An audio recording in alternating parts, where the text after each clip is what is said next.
तो चलिए आइए नन्हे मुन्ने प्यारे प्यारे बच्चों, आप सभी का स्वागत है आपके अपने चैनल फन विद फिजिक्स में। तो बेटा जैसे कि आप जानते हो हमारी सीरीज चल रही है ये वर्क पावर एनर्जी की, ठीक है। और आज का जो लेक्चर है ये लेक्चर नंबर है 8वां, ठीक है। बेटा आज का जो लेक्चर है ये इस सीरीज का बिल्कुल आखिरी लेक्चर होने वाला है और आज के लेक्चर में मैं आप लोगों के साथ बात करूंगा पावर के बारे में, ठीक है। चैप्टर का नाम यही है ना, वर्क एनर्जी एंड पावर। तो आज हम लोग बात करने वाले हैं पावर के बारे में। इस सीरीज का बिल्कुल आखिरी लेक्चर होने वाला है, बिल्कुल आखिरी टॉपिक आज मैं आप लोगों को पढ़ा रहा हूं, ठीक है।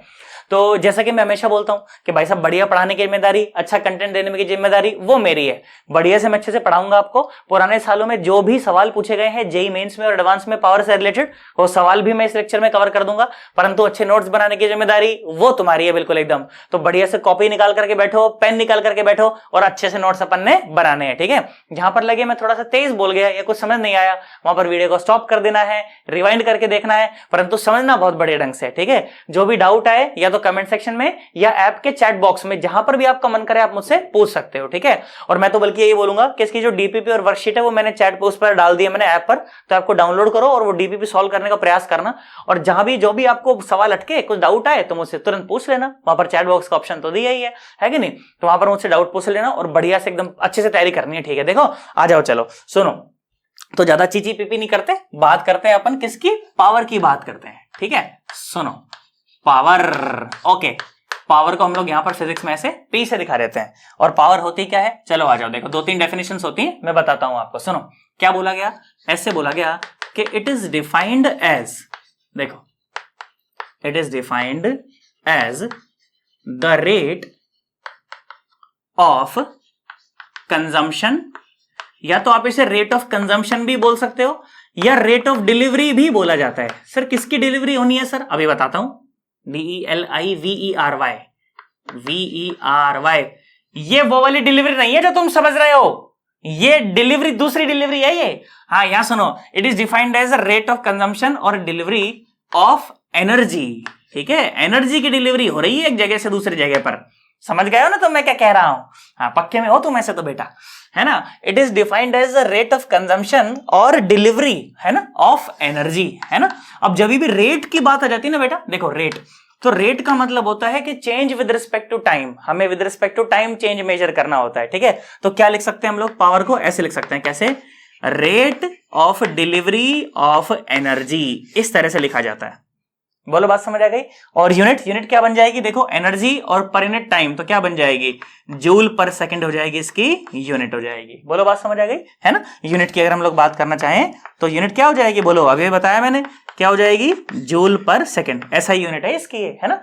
और जूल पर सेकंड को ही हम लोग वाट के नाम से भी जानते हैं ना, इसने हमारी वाट लगा दी, ये वो वाला वाट नहीं है, ये दूसरा वाला वाट है, ठीक है, WATT। अच्छा एक जो यूनिट इसकी होती है ना, एक यूनिट इसकी HP भी होती है। HP समझते हो, हिमाचल प्रदेश नहीं।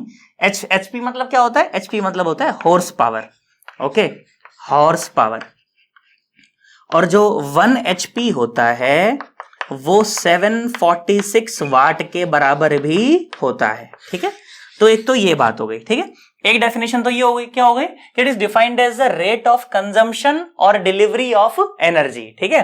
अच्छा एक डेफिनेशन इसकी और भी होती है, क्या कहते हैं इसको ऐसे भी कह देते हैं कि इट इज ऑल्सो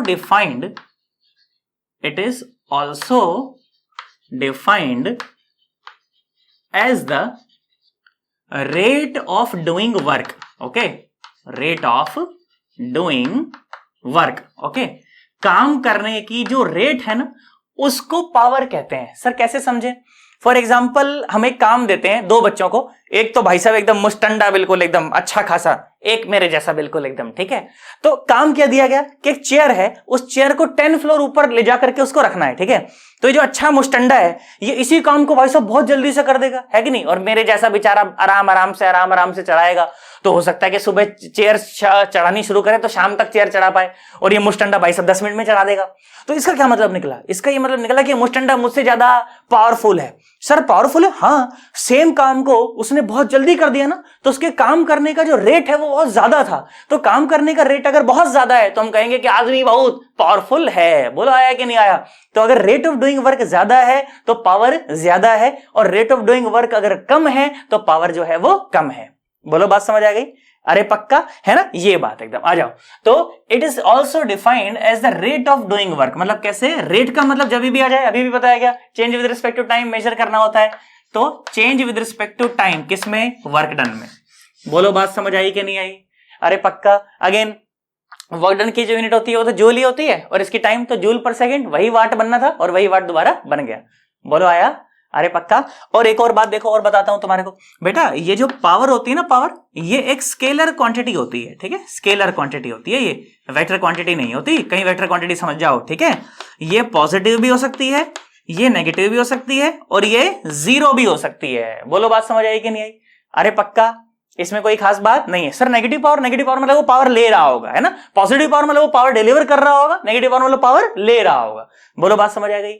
अरे पक्का, इसमें कोई खास बात नहीं, नॉर्मल सी बात है ये, हम समझ गए ना, पक्का। अच्छा देखो, तुमको एक और डेफिनेशन तुमको मैं और बताता हूं। सर कैसे कैसे? देखो और बढ़िया बढ़िया मैं आपको बात बताता हूं, देखो कैसे, सुनो बेटा। जैसे ही अभी हमने ये बात करी कि जो पावर होती है, पावर, ये क्या होती है, ये होती है dw/dt, यही होती है ना, dw/dt। और याद करो आप, तो पहले वाले लेक्चर्स में मैंने आपको सिखाया है कि जो वर्क डन होता है that is defined as the dot product of force and displacement, है ना, यही तो होता है वर्क डन। क्या होता है? डॉट प्रोडक्ट होता है, किसका? फोर्स का और डिस्प्लेसमेंट का डॉट प्रोडक्ट होता है ना। तो बेटा अगर वर्क डन की इस डेफिनेशन को अगर हम लोग ऊपर पुट कर दें, तो आप देखिए ध्यान से, तो power is equal to d/dt of f vector और डॉट s वेक्टर, ऐसे भी कह सकते हैं सर। बिल्कुल बात तो सही एकदम, है ना। अच्छा, अगर कांस्टेंट फोर्स हुआ विद रिस्पेक्ट टू टाइम, अगर फोर्स चेंज नहीं कर रहा है, तो उसको बाहर निकाला जा सकता है ना, डिफरेंशिएशन से। तो वो क्या जाएगा, क्या जाएगा, f तो आया बाहर और डॉट ये रह गया अंदर, ds/dt, है ना। अब बताओ, change in displacement with respect to time क्या होता है? अरे वेलोसिटी होती है। तो देखो पावर का एक फॉर्मूला ये भी निकल करके आ गया, क्या आ गया, f वेक्टर और dot v vector, p is equal to fv, power is equal to force into velocity. बोलो बात समझ आ गई? अरे पक्का। और अगर फोर्स और वेलोसिटी अगर आपस में पैरेलल रहे, दोनों के बीच में अगर एंगल 0 डिग्री रहे, तो पावर को फोर्स इनटू वेलोसिटी डायरेक्ट कह देते हैं, f vector dot v vector ना कह करके क्या कह देते हैं, p is equal to fv कह देते हैं, है ना। मैं क्या बोला, मैं बोला कि if f vector is parallel to v vector, if f vector is parallel to v vector, तो पावर को हम लोग डायरेक्टली क्या कह देते हैं, fv भी कह सकते हैं, है ना। बेटा इन फॉर्मूलों का मैं बहुत भयंकर इस्तेमाल करने वाला हूं, किसका, इसका, एक इसका और एक इसका, इन तीनों फॉर्मूलों का मैं बहुत भयंकर इस्तेमाल करूंगा, और इनसे बहुत सारे सवाल मैं आज आपको बना करके बताऊंगा। बोलो बात समझ आई? क्या मैं थ्योरी वाला सेगमेंट समझ आ गया? एक तो p is equal to de/dt, एक p is equal to dw/dt, और एक p is equal to fv, या तो f vector dot v vector. बोलो बात समझ आ जाएगी? पक्का। इसमें मैंने कुछ रॉकेट साइंस वाली बात थोड़ी करी, नॉर्मल बातें करी है मैंने, समझ जाओगे ना, कोई दिक्कत वाली बात तो नहीं है। चलो आ जाओ, एकदम बड़े ढंग से आप इसको नोट करो, अच्छा से इसका स्क्रीनशॉट ले लो, उसके बाद फिर मैं चर्चा को और आगे बढ़ा दूंगा। आ जाओ चलो, तो पहले मैं आपको कुछ इजी क्वेश्चन से शुरू कराता हूं, और उसके बाद फिर मैं सवालों का लेवल धीरे धीरे बढ़ाता चला जाऊंगा, ठीक है। चलो आ जाओ, तो क्या सवाल बोला गया है? सवाल बहुत ही आसान, एकदम टाइम पास। ये देखो, बोला ये धरती माता है, और ये धरती माता के ऊपर एक ठो डब्बा रखा हुआ है, और ये जो सरफेस है ई स्मूथ सरफेस बा बेटा, ई पर कोई फ्रिक्शन नहीं है, स्मूथ है बेटा, और हम इस तरह से फोर्स लगा रहे हैं इस पर, और ये जो फोर्स है, ये फोर्स है 30 न्यूटन, 30 न्यूटन का फोर्स है, ओके। और क्या बोला गया है?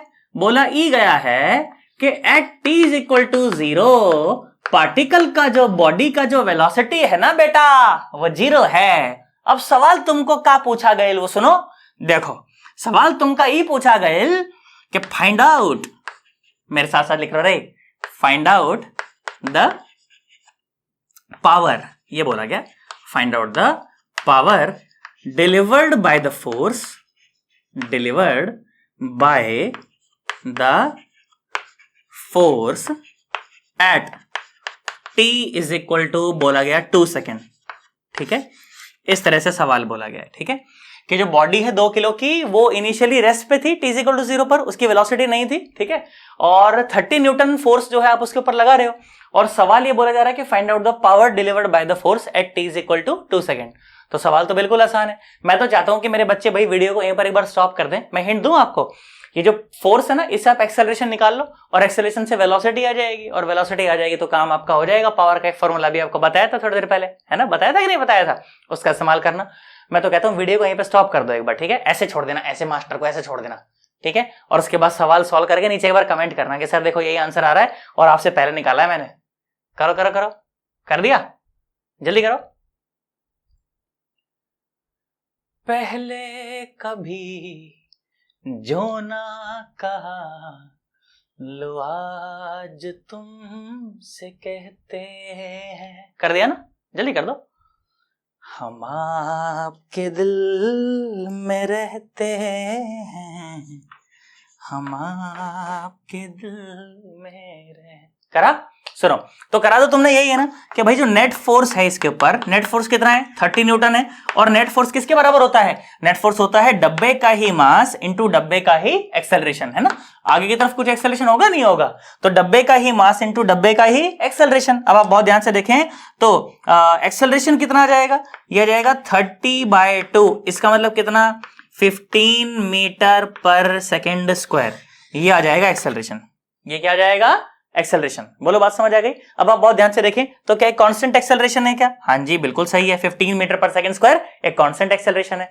तो हमें तो ये बात पता है कि अगर एक्सेलरेशन अगर कांस्टेंट हो तो इक्वेशन ऑफ मोशन का इस्तेमाल किया जा सकता है। और इक्वेशन ऑफ मोशन देखो, फर्स्ट इक्वेशन ऑफ मोशन लगाओ तो v = u + at, इनिशियल रफ्तार थी 0, इनिशियल रफ्तार थी 0, तो v = आप बहुत ध्यान से देखिए 15 और इंटू 2, है ना, 2 सेकंड पर पूछ रहे हैं ना, तो 2 सेकंड पर मैंने वेलोसिटी निकाल दी, कितनी आ गई 30 मीटर पर सेकेंड। अब आप बहुत ध्यान से देखो, आपको याद है ना फॉर्मूला पावर का क्या होता था, FV होता था। क्या होता था, FV। सर डायरेक्ट FV क्यों, अरे क्योंकि जिस तरफ फोर्स लग रहा है डब्बा उसी तरफ एक्सेलरेट भी तो कर रहा है, तो वेलोसिटी और फोर्स में एंगल कितना हो गया, वो तो 0 हो गया, है कि नहीं, तो मेरी बात बन जाएगी, है ना। आ जाओ, तो पावर कितनी आ गई, देखो ये आ गई 30 और मल्टीप्लाइड बाय वेलोसिटी कितनी है 30, तो पावर कितनी आ गई 900 वाट, है ना, या फिर आप कह सकते हो 900 जूल पर सेकेंड।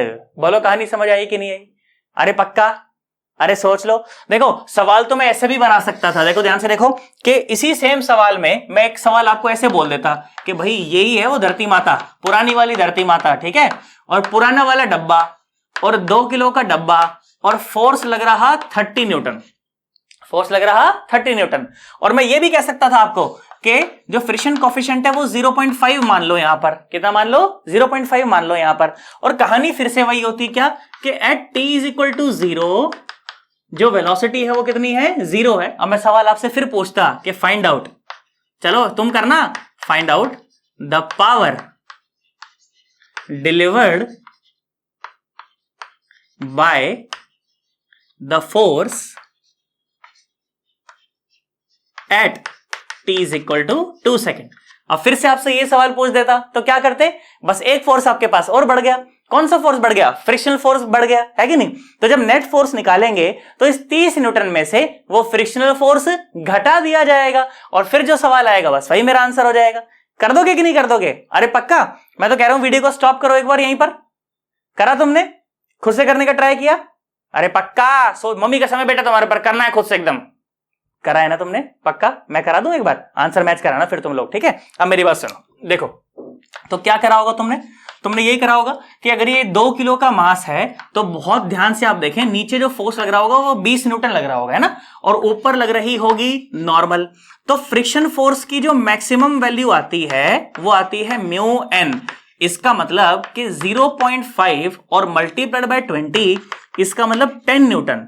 तो ये जो पीछे की तरफ जो फोर्स लग रहा है, भाई डब्बा तो चल रहा है ना आगे 30 न्यूटन के फोर्स से, तो आगे पीछे फोर्स कितना लग रहा होगा, उसकी मैक्सिमम वैल्यू ही लग रही होगी। फ्रिक्शन तो अच्छा आदमी उतना ही लगता है जितने की जरूरत होती है, और एक बार चलने लग जाए तो मैक्सिमम लगता है पीछे, है ना। अब देखो ध्यान से देखो, तो जो नेट फोर्स है, नेट फोर्स कितना आ गया, ये आ गया 30 - 10 माने कितना 20 न्यूटन।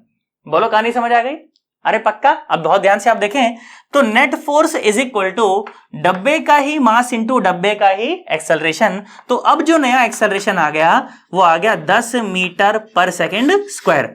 अब फिर से हम फर्स्ट इक्वेशन ऑफ मोशन लगा देंगे तो v is equal to U plus A T और u हो गया हमारा 0, तो v आ गया 10 इंटू 2। अब जो नई वेलोसिटी आ गई वो आ गई 20 मीटर पर सेकेंड। बोलो बात समझ आई कि नहीं आई? अरे पक्का। अरे सोच लो। अब बहुत ध्यान से देखें सवाल क्या बोला जा रहा था, find out the power delivered by the force. ये वाला, इस वाले फोर्स से पूछ रहे कि कितनी पावर डिलीवर की जाएगी, है कि नहीं। सुनो, नेट फोर्स से पूछता तो कहानी अलग हो जाती, फ्रिक्शन फोर्स से पूछता तो कहानी अलग हो जाती। सवाल पूछा find out the power delivered by the force और कुछ नहीं बोला, तो इसका मतलब हमें इसी फोर्स के साथ काम करना पड़ेगा। सवालों का जो शब्दों का जो हेर फेर है ना उसको समझना भाई साहब, नहीं तो गड़बड़ा जाएगा मामला। सवाल आते सराते फिर गलत हो जाएगा। और दुख यार उसी चीज का होता है, जब सवाल आता हो हमें कंसेप्ट हमें सारे पता हो, साला फिर गलत कर दें स्टेटमेंट के चक्कर में, तो वो नहीं करना है अपने को, है ना। आ जाओ सुनो, तो पावर क्या लिखी जाएगी, पावर लिखी जाएगी फोर्स इंटू वेलोसिटी, है कि नहीं। फोर्स कौन सा, जो बोला गया, नेट नहीं बोला गया सवाल के अंदर, है ना। या फिर हमें क्या नहीं बोला गया, फ्रिक्शन फोर्स नहीं बोला गया। Find out the power delivered by the force, तो इसी की बात करनी है ना। तो 30 इंटू ये 20, है ना।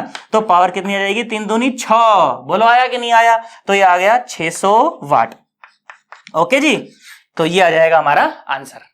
ये कुछ बेसिक से सवाल थे जो मैंने आपको करवाए। अब मैं सवालों का लेवल जरा धीरे धीरे बढ़ाऊंगा, है ना। मैं आपको प्रीवियस ईयर जेईई के क्वेश्चन ही दिखाता हूं आपके। देख देख देख, ये बेटा ये सवाल पूछे गए और ये मुझे आने चाहिए। सवाल समझ आ रहे हैं पक्का अच्छे से? चलो एक बार बड़े ढंग से इसका स्क्रीनशॉट ले लो, उसके बाद फिर मैं चर्चा को और आगे बढ़ाऊंगा। आ जाओ बेटा, देखो तो आपको आपकी स्क्रीन पर नजर आएगा 1984 जेईई का एक बहुत बढ़िया सा सवाल। ये देखो, तो सवाल क्या बोला जा रहा है, सवाल बोला जा रहा है कि a body is moved along a straight line by a machine delivering constant power। ठीक है, एक कोई मशीन है वो कांस्टेंट पावर डिलीवर करती है और उस पावर की वजह से वो जो बॉडी है वो मूव कर रही है। ठीक है, फिर आगे बोला गया, क्या बोला गया जी, बोला गया कि the distance moved by the body in the time t is proportional to. ठीक है, उसके बाद आपको 4 ऑप्शन दिए गए हैं और उसके बाद सवाल आपसे पूछा जा रहा है। तो ठीक है जी, अब सुनो, अपने को क्या है, पावर को कांस्टेंट कर देना है और उसके बाद बोल रहा है कि distance moved by the body in t time is proportional to. ठीक है, ये सवाल बोला गया। देखो आ जाओ, आप लोगों ने सवाल पढ़ लिया बड़े ढंग से, मैंने फोन में पढ़ लिया, आप लोगों ने यहां पढ़ लिया। अब मैं सवाल बनवाता हूं, देखो बेटा आ जाओ सुनो। तो सवाल क्या बोला जा रहा है, सवाल बोला गया कि द पावर डिलीवर्ड जो है वो कैसी है, कांस्टेंट है। ठीक है, पावर जो है P वो कैसी है, कांस्टेंट है। तो मैंने कहा जी ठीक है, बहुत बढ़िया, आपकी बात समझ आ गई, है ना। अब सुनो, तो बेटा मुझे तो पता है कि पावर जो है वो फोर्स इंटू वेलोसिटी के भी बराबर होती है। बिल्कुल सर, होती तो है सर, है ना। अब मेरी बात सुनो बेटा, यहां से अगर मैं वेलोसिटी की वैल्यू निकालना चाहूं तो वो क्या आ जाएगी, या अगर मैं फोर्स की वैल्यू निकालना चाहूं, देखो यहां से अगर मैं फोर्स की वैल्यू निकाल देना चाहूं तो फोर्स की वैल्यू देखो क्या आ जाएगी, फोर्स की वैल्यू आ जाएगी पावर और बाय वेलोसिटी। बोलो यही आ जाएगी। अरे पक्का। अब बेटा बहुत ध्यान से आप देखें तो आपको तो ये भी पता है कि जो फोर्स है वो मास इंटू एक्सेलरेशन के भी बराबर होता है। बोला हाँ सर होता है बेटा। तो अगर इन दोनों इक्वेशंस को अगर हम लोग आपस में इक्वेट कर दें तो आप बहुत ध्यान से देखें तो ma will be equal to p by v, ऐसा ही हो जाएगा ना। तो जो एक्सेलरेशन आ जाएगा वो कितना आ जाएगा, p बाय mv। बोलो बात समझ आई। अरे पक्का। बोला हाँ सर इतना आ जाएगा बेटा। और जो एक्सेलरेशन होता है क्या वो dv बाय dt के ही बराबर होता है। बोला हाँ sir, acceleration dv by dt के बराबर होता है ना। तो देखो dv बाय dt जरा पुट करो एक बार ऊपर, देखो तो क्या आ जाएगा, ये आ जाएगा dv by dt is equal to p by mv। बोलो बात समझ आ गई। ये p वहां पे मोमेंटम नहीं है, ये p वहां पे पावर है बेटा, पावर। ओके, कहीं सोचो ऊपर भी पावर, नीचे भी ऊपर भी मोमेंटम, नीचे भी मोमेंटम, काट दिया 1, वो नहीं है हो। ठीक है, अब सुनो, देखो वेलोसिटी वाली टर्म एक तरफ कर लो, बाकी एक तरफ कर लो। तो ये आ जाएगा v dv is equal to p by m और साथ में आ जाएगा dt। बोलो ऐसा ही आएगा क्या। अरे पक्का। चलो आ जाओ, अब दोनों तरफ हम इसे जरा इंटीग्रेट करते हैं क्योंकि थोड़े से टाइम इंटरवल में थोड़ा सा जो वेलोसिटी में चेंज है ये वो आया है। ठीक है, तो 0 से t की कुछ लिमिट लगा दी, 0 से v की कुछ लिमिट लगा दी, तो ये आ गया v² बाय 2 और सामने आ गया p बाय m और साथ में आया t। बोलो बात समझ आई पक्का। अब बहुत ध्यान से देखें तो यहां से वेलोसिटी की वैल्यू क्या आ जाएगी, ये आ जाएगी 2p बाय m और साथ में t और ये पूरा चला जाएगा अंडर द रूट। कहानी समझ आ रही है ना। पक्का बेटा। और हमें यह भी तो पता है कि जो वेलोसिटी होती है वो बेसिकली dx बाय dt के बराबर होती है ना, rate of change of displacement, यही तो होता है, पक्का यही होता है ना। सुनो, तो अब इन दोनों इक्वेशंस को आपस में इक्वेट करेंगे हम लोग, तो ये क्या जाएगा, ये जाएगा dx by dt is equal to, सामने देखो 2p और बाय m और साथ में अंडर रूट टी, ऐसे लिख सकता हूं ना मैं उसे। इसको, ये जो t इसके साथ अंडर रूट में था, मैंने उसको बस मल्टीप्लाई में अलग से लिख दिया उसको, तो ऐसा तो लिख सकते हैं, इसमें तो कोई खास बात नहीं है ना। आप बहुत ध्यान से देखें तो dx will be equal to under root 2p by m और साथ में अंडर रूट टी और साथ में आया dt। अब थोड़े से टाइम इंटरवल में जो थोड़ी सी दूरी ट्रेवल हुई ये वो है, और पूरा निकालने के लिए क्या करेंगे, इंटीग्रेट कर देंगे। तो कर दीजिए 0 से किसी t तक और 0 से किसी x तक, तो x की वैल्यू कितनी हो जाएगी, ये देखो मेरे यहां से भी ट्रेन जा रही है फिर से, है ना, आ जाओ यारा 2p बाय m और अंदर आया अंडर रूट टी और साथ में dt और 0 से t तक की लिमिट लग जाएगी, है ना। तो ये आ जाएगा x is equal to under root 2p by m। सुनो, अंडर रूट टी को क्या t की पावर हाफ लिखा जा सकता है, बोला हाँ सर लिख सकते हैं सर, है ना, और 0 से t तक की लिमिट लग गई। और इंटीग्रेशन का रूल क्या होता है, पावर में एक जोड़ देते हैं, नीचे उसी से डिवाइड कर देते हैं, हो जाता है इंटीग्रेशन, है ना। तो देखो x is equal to under root 2p by m और इसका इंटीग्रेशन क्या आएगा बोलो, t to the power 3 by 2 और डिवाइडेड बाय 3 बाय 2, तो वो उल्टा हो गया, है ना। तो देखो पावर क्या आ गई, नहीं x क्या आ गया, x आ गया under the root 2p by m और ये आ गया 2 बाय 3 बाहर और साथ में आया t to the power 3 by 2। तो देखो जो डिस्टेंस ट्रेवल्ड है, आप बहुत ध्यान से देखें तो that is directly proportional to t power 3 by 2। अब देख लो कौन सा ऑप्शन मैच कर रहा है, यही आंसर था। बोलो आया कि नहीं आया। तो क्या इस सवाल को एक टफ सवाल माना जाना चाहिए, नहीं बिल्कुल भी टफ नहीं माना जाना चाहिए। बेसिकली ये आप बहुत ध्यान से देखें तो वर्क पावर एनर्जी के एक छोटे से कंसेप्ट, और बाकी बाद में तो क्या है, बाद में तो काइनेमेटिक्स ही है भाई। एक्सटी रिलेशन से वीटी में कैसे जाएं, वीटी से एक्सटी में कैसे जाएं, एटी में कैसे जाएं, ये सब तो मैंने आपको काइनेमेटिक्स में बहुत बढ़िया ढंग से सिखा रखा है। ये तो उसका समझो 0.1% भी नहीं जितना मैंने आपको काइनेमेटिक्स में सिखाया था यार, है कि नहीं। काइनेमेटिक्स में तो भयंकर बात कर दी थी अपन ने, एक्सटी वीटी एटी में भाई साहब क्या मस्त अपन ने चर्चा करी थी, है ना। ये तो उसका 1% भी नहीं है। तो अगर अपने को वो चर्चा आती है तो ये तो अपन कर ही देंगे, हलवा। ये तो बोला आया कि नहीं आया, पक्का एकदम सोच लो, समझ आया ना। नहीं आया तो मेरे को नीचे कमेंट करके बताना, या तो ऐप में जाना, वहां पर चैट बॉक्स में इसका स्क्रीनशॉट लेकर के सर दोबारा समझा दो, तो मैं दोबारा समझा दूंगा।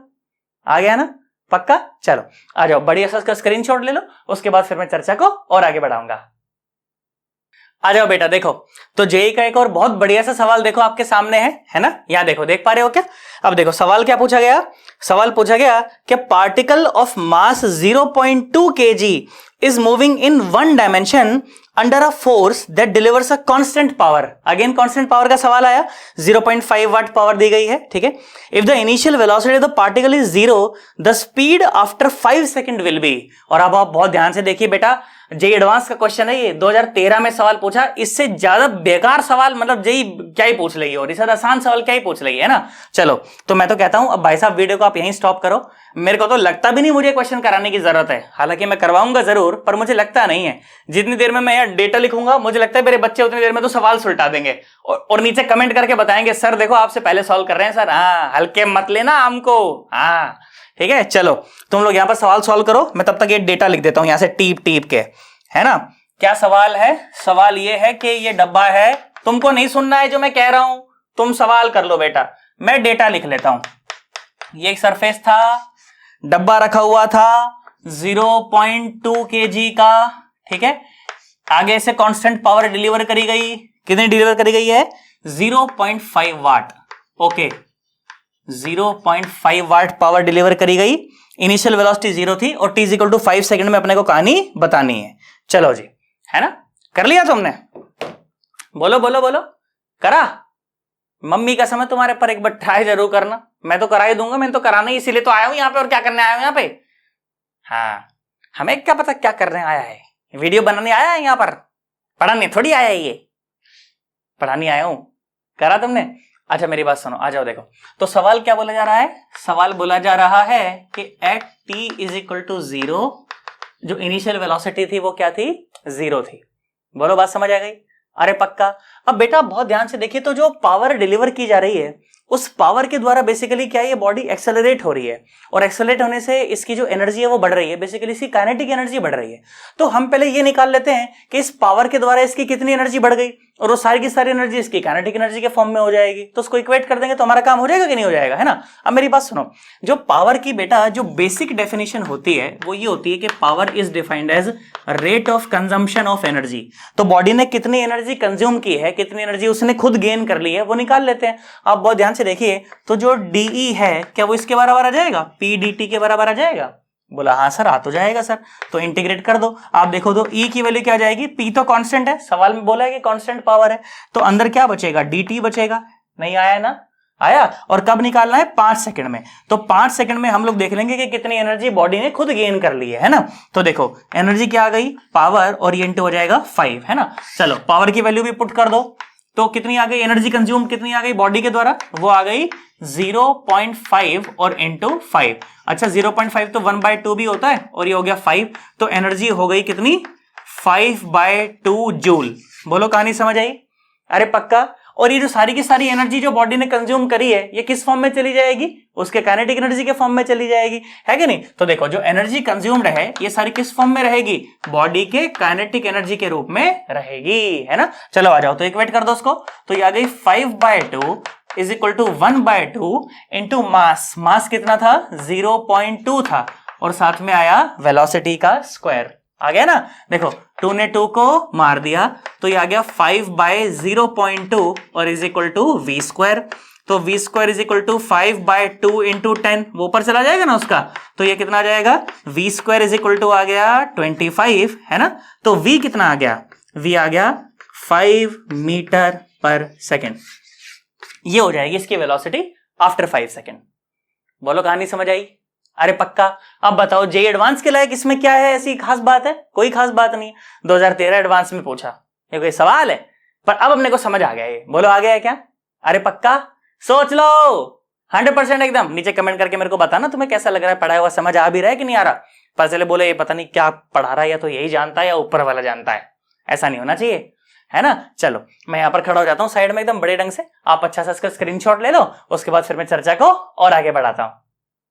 आ जाओ बेटा, देखो तो जेई 2000 का देखो एक और बहुत बढ़िया सा सवाल देखो आपके स्क्रीन पर इस समय मौजूद है, देखो। और सवाल क्या कह रहा है, आप वहां पढ़ो, मैं फोन में पढ़ लेता हूं, है ना। क्या सवाल है, सवाल है a wind powered generator converts wind energy into electrical energy. ठीक है, विंड पावर जनरेटर जानते हो, ये जो पवन चक्कियां नहीं होती, बहुत सारी पवन चक्कियां से ऊंची ऊंची पवन चक्कियां होती हैं, उसमें टरबाइन होता है, ऊपर ब्लेड होती है, तो उससे जब हवा करके टकराती है ना, तो उससे वो ब्लेड घूमने लगती है, और उसके साथ एक डायनामो कनेक्टेड होता है, उस डायनामो से फिर इलेक्ट्रिक पावर जनरेट हो जाती है, तो इसे विंड पावर जनरेटर कहते हैं। अभी मैं और अच्छे से बात करूंगा आपके साथ, है ना। अच्छा जी, ये बात हो गई। फिर बोल रहा है कि assume that the generator converts a fixed fraction of wind energy intercepted by its blades into electrical energy। ठीक है, फिर क्या बोला गया कि for wind speed v the electrical power output will be proportional to। ठीक है, ये सवाल है। आप लोगों ने सवाल देख लिया, मैंने यहां पढ़ लिया है, ठीक है। चलो आ जाओ, अब इसको सॉल्व करने का प्रयास करते हैं। ठीक है, देखो बेटा होता क्या है ना, जैसे अपन क्या करते हैं, अपन ने ऐसे ग्राउंड पर ऐसे बड़े बड़े अपन ने टावर लगाए होते हैं इस तरह से, ठीक है। और टावर लगा करके ऊपर वहां पर क्या होता है, बहुत बड़े बड़े ब्लेड्स होते हैं इस तरह से, बहुत बड़े बड़े ऐसे ब्लेड्स होते हैं इस तरह से होता है ना। मैं थोड़ा ज्यादा अच्छा क्या पता नहीं बना पा रहा हूं, पर मुझे लगता है मैं समझा तो पाऊंगा आपको, है ना, आप समझ पाएंगे, कोई दिक्कत वाली बात नहीं है। देखो इस तरह से क्या है, बहुत बड़े बड़े ब्लेड्स होते हैं, है ना, ऐसे होती है पवन चक्की। और क्या होता है, जब जो हवा है ना, वो हवा आकर के इसके ऊपर इस तरह से स्ट्राइक करती है, इस तरह से जब स्ट्राइक करती है ना, तो ये जो पवन चक्की है ये ऐसे घूमने लग जाती है फिर, है ना। ये पवन चक्की कैसे कैसे कैसे, ये पवन चक्की ऐसे घूमने लग जाती है ओमेगा से, ठीक है। और फिर जब ये घूमती है ना, उस घूमने से क्या पैदा हो जाती है, इलेक्ट्रिकल एनर्जी पैदा हो जाती है। बोलो बात समझ आ गई, अरे पक्का। अब मेरी बात सुनिए बेटा, ये जो विंड है ना, इस सवाल को सॉल्व करने के लिए हमें विंड को एक फ्लूइड की तरह ट्रीट करना पड़ेगा, और वो ऑब्वियसली जो बह सकने वाली जो चीज होती है वो फ्लूइड ही होती है, तो विंड को हम लोग फ्लूइड मान सकते हैं, ठीक है। और मैं ऐसा कह रहता हूं कि विंड की जो डेंसिटी है उसको हम लोग रो मान लेते हैं। काफी ज्यादा अप्रोक्सीमेट कर रहा हूं मैं इसको, क्योंकि विंड की जो डेंसिटी वो कांस्टेंट तो रहेगी नहीं। कांस्टेंट कहां होती है भाई, हवा की डेंसिटी अलग अलग होती है, बट अपन अभी कांस्टेंट मान करके इस सवाल को सॉल्व करेंगे कि उसकी जो डेंसिटी है वो हमने मान दी रो, ठीक है। और विंड की जो वेलोसिटी है ना, उस वेलोसिटी को हम लोग मान लीजिए v मान ले रहे हैं कि v वेलोसिटी से आकर के वो विंड जो है उससे टकरा रही है। तो बोला ठीक है जी, बात समझ आ गई, है ना। और ये जो ब्लेड एरिया जो है ना, ब्लेड एरिया या हम लोग ऐसा बोल देते हैं कि वो जो हवा है ना उसका जो क्रॉस सेक्शनल एरिया, उसको एक बीम की तरह मान रहे हैं, उसका जो क्रॉस सेक्शनल एरिया है उसको हम लोगों ने ए मान दिया। बोलो बात समझ आई? अरे पक्का, है ना। अब मेरी बात सुनो, आ जाओ। तो बेटा हमें तो ये बात पता है कि जो पावर होती है, जो पावर वो किसके बराबर होती है? फोर्स इंटू वेलोसिटी के बराबर होती है। ऐसा ही होता है, कुछ और होता है? फोर्स इंटू वेलोसिटी के। बोला हाँ सर बात तो सही है ना। और जो वेलोसिटी है वो तो कांस्टेंट है ना। ऐसा सवाल में बोला हुआ है कि जो वेलोसिटी है वो कांस्टेंट है, और वेलोसिटी को कांस्टेंट मानने के चक्कर में ही हमने जो रो है ना उसकी जो डेंसिटी है उसको हमने कांस्टेंट माना है, ठीक है ना। डेंसिटी को हमने क्या मान लिया है? कांस्टेंट मान लिया है। बोलो बात समझ आई? अरे पक्का। अब मेरी बात आप सुनिए जरा बेटा, जो फोर्स होता है, फोर्स वो वाकई में dp बाय dt के बराबर होता है। ये जो p है ये मोमेंटम वाला p है, ये पावर वाला p नहीं है। बोलो बात समझ आ रही है ना। और हमें पता है कि जो ये होता है, जो मोमेंटम होता है वो मास इंटू वेलोसिटी के बराबर होता है। अरे होता है ना। आप इसे ऊपर ले जाइए तो ये कितना हो जाएगा? d बाय dt, और ये आ जाएगा mv। क्या आ जाएगा साथ में? mv, है ना। और जो वेलोसिटी है वो तो कांस्टेंट है, सवाल में बोला गया, तो वो बाहर आ जाएगी। तो जो फोर्स आ जाएगा वो आ जाएगा v और साथ में dm बाय dt, है ना। अब dm बाय dt से क्या मतलब है? बेसिकली वो जो छोटा सा मास जो वो यूनिट टाइम में जाकर के उससे टकराया होगा, है ना। बोलो बात समझ आ रही है? बेटा आप बहुत ध्यान से देखिए, तो मैं ऐसा मान लेता हूं कि मान लो कुछ भी dl लेंथ जो है, dl लेंथ इस तरह से, dl लेंथ की जो विंड है ना, मैं बोल रहा हूं कि मान लो dt टाइम में जाकर के इससे ब्लेड से ऐसे टकरा गई होगी, है ना। dt टाइम में dl लेंथ की जो विंड है वो जाकर के इससे टकरा गई होगी। तो आप बहुत ध्यान से देखिए, तो अगर मैं इस वाले एरिया में, मतलब इस वाली वॉल्यूम में, यहां से लेकर यहां तक की जो वॉल्यूम है वहां तक की हवा का अगर मैं मास लिखना चाहूं तो देखिए मुझे ऐसे लिखना चाहिए। कैसे? सुनिए, जो डेंसिटी होती है वो क्या होती है? ऐसे dm बाय dv, ऐसा ही तो होता है, मास पर यूनिट वॉल्यूम। तो dm बाय dv लिख दिया, तो देखिए वो जो dm आ जाएगा वो क्या आ जाएगा? रो dv के बराबर आ जाएगा। समझ गए कि नहीं समझ गए? ये dv वहां पर छोटी सी वॉल्यूम है, dv, कंफ्यूज नहीं होना उसको उस वाले v से उस वाले v से। मैं एक काम करता हूं, इसको ऐसे घुंडी घुमा देता हूं ऊपर, ऐसे कर दिया मैंने उसको, तो समझ जाना उसको, ठीक है। चलो आ जाओ।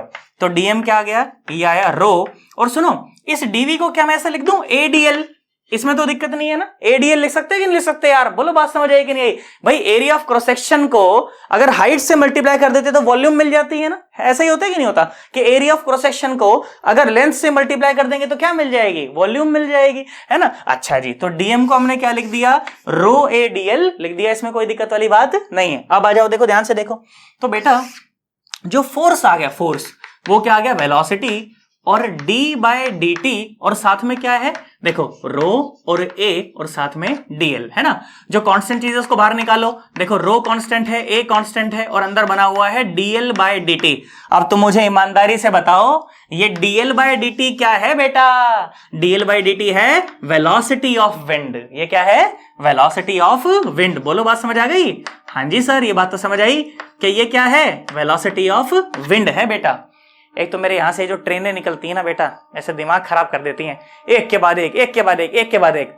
जैसे कि आप लोगों में से कई बच्चे जानते हैं, मैं हरियाणा के एक छोटे से लोकेलिटी रेवाड़ी से हूं। तो रेवाड़ी में भी मैं उस जगह पे रहता हूं, कईयों को इससे एड्रेस भी पता चल जाएगा कि रेवाड़ी में उस जगह पे रहता हूं। ये बिल्कुल पास है लोकेशन, दिल्ली जयपुर जो अपना जो रेल एक्सप्रेस वे है ना उसके बिल्कुल पास है कहीं तो मेरा घर, ठीक है। पहुंच मत जाना बेटा, ऐसा तू बड़ा स्टार नहीं है, तेरे घर पहुंच के क्या करेंगे हम, है ना। इधर आओ, सुनो, देखो यहाँ देखो। तो ये क्या आ गया? ये आ गया F, फोर्स आ गया हमारे पास। क्या आ गया? ये आ गया रो a और साथ में v स्क्वायर, ये आ गया फोर्स, ठीक है। ये आ गया फोर्स। बोलो बात समझ आ गई? अब आप बहुत ध्यान से देखें, तो जब फोर्स आ ही गया है तो देखिए पावर क्या हो जाएगी बेटा? पावर तो हमें पता है फोर्स इंटू वेलोसिटी होता है। तो ये क्या जाएगा? रो a और साथ में v स्क्वायर और इंटू एक और v। तो पावर कितना आ गया बेटा? ये आ गया रो, आज ये बहुत ज्यादा ही आवाजें आ रही हैं यार इनकी, रो a और साथ में v क्यूब। तो सवाल क्या पूछा गया था कि पावर इज प्रोपोर्शनल टू, तो बहुत ध्यान से देखें, तो power is proportional to v cube, है ना। वेलोसिटी ऑफ विंड के क्यूब से प्रोपोर्शनल है हमारी पावर। बोलो बात समझ आई? अरे पक्का, इसमें कोई खास बात तो नहीं है। तो ये था हमारा छोटा सा लेक्चर जिसमें मैंने कुछ नए सवाल और कुछ सिंपल सवाल और कुछ जेईई के प्रीवियस ईयर क्वेश्चंस को मैंने कराने का ट्राई किया। सारे के सारे सवाल तो करा पाना पॉसिबल नहीं है, हालांकि मेरा मन तो बड़ा करता है यार सारे के सारे करा दूं, पर उसमें क्या लेक्चर थोड़ा सा बड़ा हो जाता है, ठीक है। बाकी ऐप में आप जाएंगे, वहां पर डीपीपी डाउनलोड करेंगे, उसके सोल्यूशन भी वहां पर अवेलेबल है उन, और डीपीपी में मैंने सारे के सारे जो प्रीवियस ईयर क्वेश्चन है ना वो सबके सब इंक्लूड कर दिए, तो आपको दिक्कत नहीं आएगी। और फिर भी दिक्कत आए तो फिर आप मुझसे पूछ तो सकते ही हो, वहां पे चैट बॉक्स में जाकर के आप बड़े रंग से सवाल भेजना स्क्रीनशॉट लेकर के, कि सर ये सवाल जरा थोड़ा सा बता दीजिए, मैं आकर के वहां पे बता दूंगा, उसमें कोई खास बात नहीं है। बोलो बात समझ आई? तो अगर लेक्चर समझ आया हो तो वीडियो को लाइक जरूर करना है, चैनल को सब्सक्राइब नहीं किया तो सब्सक्राइब कर लेना है और घंटी को प्रेस कर देना है ताकि अपने को जो भी लेक्चर आए उसका नोटिफिकेशन मिल जाए। और अपने दोस्तों के साथ जरूर जरूर जरूर शेयर करना। बेटा बड़ी बड़ी कोचिंग्स में जो बच्चे बैठे हैं उनको भी कई जगह ये सब चीजें नहीं समझ आ रही हैं, तो अगर आपके शेयर करने से, किसी दोस्त को बता देने से अगर किसी का भला हो जाए तो हमें उस भले में खुश हो जाना चाहिए। वाकई में यही मानवता होती है बेटा। बोलो आया है कि नहीं आया? पक्का? चलो ठीक है, फिर हम लोग मिलते हैं किसी अलग लेक्चर में। Bye bye, Tata.